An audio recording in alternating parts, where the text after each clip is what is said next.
It is humid out there, Chris. Yeah, you called it a bayou earlier? Yeah, I think so. Yeah, appropriate, by the way. It's much more humid than it was yesterday, Ben, and everyone watching. But I also want to recap yesterday. Officially, that was the 4th time we've hit 94. I love to keep little random stats. We officially hit 90 plus 31 times this year. We're going to add a lot more onto the mix. We're going to be right around this range, about 96, 97 for today. So seeing a lot of the 96, 97 degree points popping up. Even the 98, 99s, the further southeast that you go, and at 87, that's even warm for you in Boone. So we're turning the heat back up. Not quite a heat wave status because we only have 2 days in the upper 90s. Tomorrow morning, though, waking up, similar status. Humid, 76, and that's going to be the norm over the next few days. It's really not until the end of next week that we have that kind of comfortably cool morning status like what we had yesterday return. Our nighttime rain chances are going to start to pop up a little bit more starting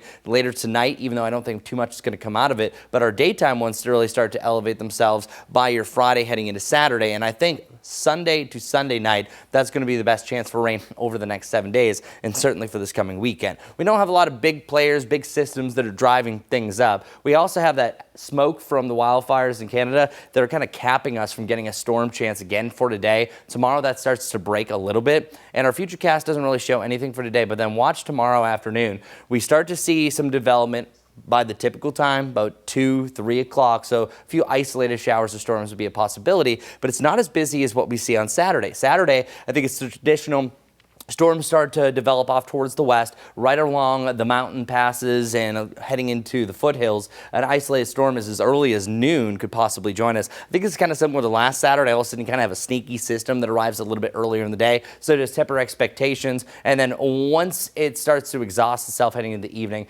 it'll start to erode itself. And then, as I mentioned, we do it all over again for your Sunday. 95 Saturday, 92 on Sunday with a more widespread rain chance and storm chance. Speaking of rain, look at this little bullseye. A lot of rain's going to be forming here in the Gulf just west of Tampa Bay. It could potentially be a tropical system. So we're watching this very closely over the next 2 to 7 days as it crosses Florida and heads into the Atlantic. It could be a weekend tropical system that tries to really threaten the east coast of South Carolina. Also, we have a low chance for development off of Africa. Just letting you know that the tropics are trying to get going, but they really don't start ramping up for another month or so. 7-day forecast, upper 90s, as I mentioned, just outside the heat wave criteria, which is 3 days or more of unseasonably high temperatures. And then the lower to the mid 90s, what you expect for July through the weekend into next week.